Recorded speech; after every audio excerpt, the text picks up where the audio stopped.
లక్నో అలీగంజ్ అగ్ని ప్రమాదం తీవ్ర విషాదాన్ని మిగిల్చింది. కోచింగ్ సెంటర్లో ఉన్న బిల్డింగ్లో మంటలు చెలరేగడంతో 15 మంది అగ్నికి ఆహుతయ్యారు. ఈ ఘటనపై యూపీ సర్కార్ చర్యలు ప్రారంభించింది. ముగ్గురిని అరెస్టు చేసింది. 4 అధికారులపై సస్పెన్షన్ వెయిట్ పడింది. ఉత్తరప్రదేశ్ అలీగంజ్ ప్రాంతంలో సంభవించిన భారీ అగ్ని ప్రమాదం ఘోర విషాదాన్ని మిగిల్చింది. కోచింగ్ సెంటర్ ఉన్న 3 అంతస్తుల భవనంలో మంటలు చెలరేగడంతో 15 మంది అగ్నికి ఆహుతయ్యారు. 9 మందికి తీవ్ర గాయాలయ్యాయి. ప్రాణాలు కాపాడుకునేందుకు కొందరు విద్యార్థులు మొదటి అంతస్తు నుంచి దూకారు. 14 ఫైర్ ఇంజన్లతో ఫైర్ ఫైటర్స్ మంటల్ని అదుపులోకి తెచ్చేందుకు తీవ్రంగా శ్రమించాల్సి వచ్చింది. శిథిలాల నుంచి 15 మృతదేహాలను వెలికితీశారు.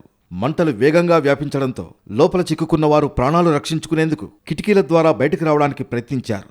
ఓ వ్యక్తి పగిలిన కిటికీ నుంచి బయటకు వచ్చి గోడ అంచును పట్టుకుని వేలాడుతూ కనిపించాడు. పట్టుజారి కింద ఉన్న ఇనుప కంచెపై పడ్డాడు.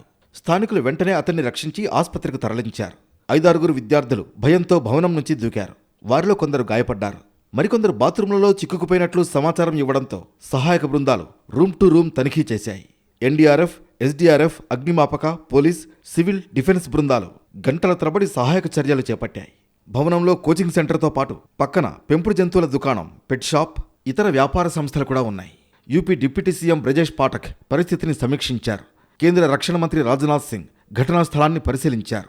ఘటనకు కారణమైన వారిని కఠినంగా శిక్షించాలని ఆదేశించారు. కేజీఎంయూలో చికిత్స పొందుతున్న బాధితులను పరామర్శించారు. ఈ విషాద ఘటనపై ప్రధాని మోడీ తీవ్ర దిగ్భ్రాంతిని వ్యక్తం చేశారు. మృతుల కుటుంబాలకు 2 లక్షల చొప్పున పరిహారం ప్రకటించారు.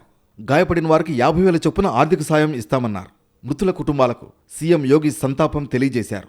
బాధిత కుటుంబాలతో అధికారులు సంప్రదించి అన్ని విధాలా సహాయం అందించాలని ఆదేశించారు.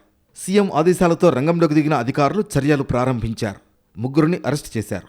మరోవైపు 4 అధికారులపై యోగి సర్కార్ సస్పెన్షన్ వేటు వేసింది.